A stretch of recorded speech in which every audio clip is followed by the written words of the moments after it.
गुरु नानक देव जी और रविदास जी की मुलाकात भारतीय इतिहास का यह स्वर्णिम क्षण है, जहां दो महान विचारधाराएं एक होकर मानवता का संदेश दे रही हैं। इतिहासकारों और धार्मिक ग्रंथों के अनुसार यह मुलाकात वाराणसी काशी में लगभग 1507 से 1508 ईस्वी के दौरान हुई थी। यहाँ इस मुलाकात का विस्तृत विवरण है। काशी के गुरुबाग में मिलन। अपनी पहली उदासी यात्रा के दौरान गुरु नानक देव जी जब वाराणसी पहुँचे तो वे उस स्थान पर रुके जिसे आज गुरु का बाग कहा जाता है। जब गुरु रविदास जी को यह पता चला कि पंजाब के एक महान दिव्य ज्योति गुरु नानक देव जी आए हैं तो वे उनसे मिलने पहुँचे। उस समय समाज में जात पात और छुआछूत बेड़ियों ने समाज को जकड़ा हुआ था। इस दोनों महापुरुषों ने इस बात पर चर्चा की कि ईश्वर की भक्ति पर सबका समान अधिकार है। श्री गुरु रविदास जी ने अपनी वाणी में बेगमपुरा, ऐसा शहर जहां कोई दुखी ना हो, की परिकल्पना दी, जिससे गुरु नानक देव जी बहुत प्रभावित हुए। मूर्त बनाम अमूर्त गुरु रविदास जी और गुरु नानक देव जी दोनों ही निराकार ईश्वर की भक्ति और कर्म की शुद्धता पर विश्वास रखते थे। यह मुलाकात केवल अभिवादन तक सीमित नहीं थी। श्री गुरु नानक देव जी ने गुरु रविदास जी के आध्यात्मिक अनुभवों और उनकी वाणी की गहराई को समझा। गुरु नानक देव जी ने रविदास जी द्वारा रचित पदों को लेखकर सहेज लिया।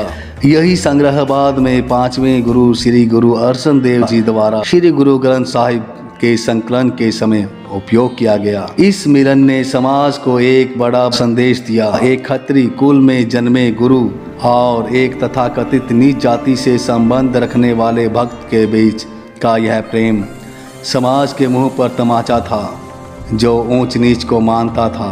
आज श्री गुरु ग्रंथ साहिब में गुरु रविदास जी के 40 पद और एक साखी दर्ज है, जो इसी ऐतिहासिक संवाद की देन है।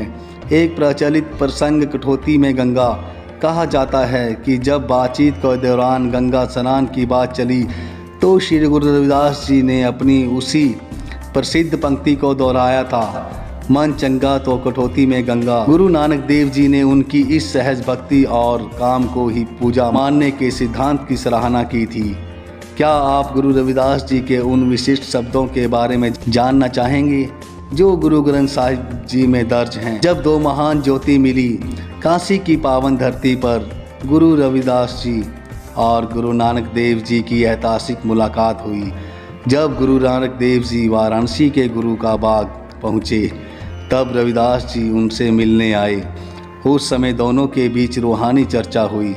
रविदास जी जो जात पात के आडंबरों को मिटाकर प्रेम का मार्ग सिखाते थे, उनकी वाणी सुनकर गुरु नानक देव जी अत्यंत प्रसन्न हुए।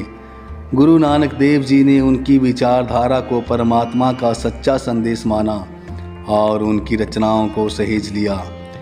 यही वह प्रेम और महानता का संदेश था गुरु ग्रंथ साहिब में सुशोभित किए गए। यह मिलन सिद्ध करता है कि परमात्मा की भक्ति में कोई ऊंचा नीचा, छोटा बड़ा नहीं होता। क्या आप जानते हैं कि इस मुलाकात के बारे में विस्तार से विशिष्ट पहलू पर और जानकारी दूं? तो प्लीज़ चैनल को लाइक, सब्सक्राइब और शेयर कीजिए और मिलते हैं किसी नए वीडियो में। धन्यवाद। जय श्री राम।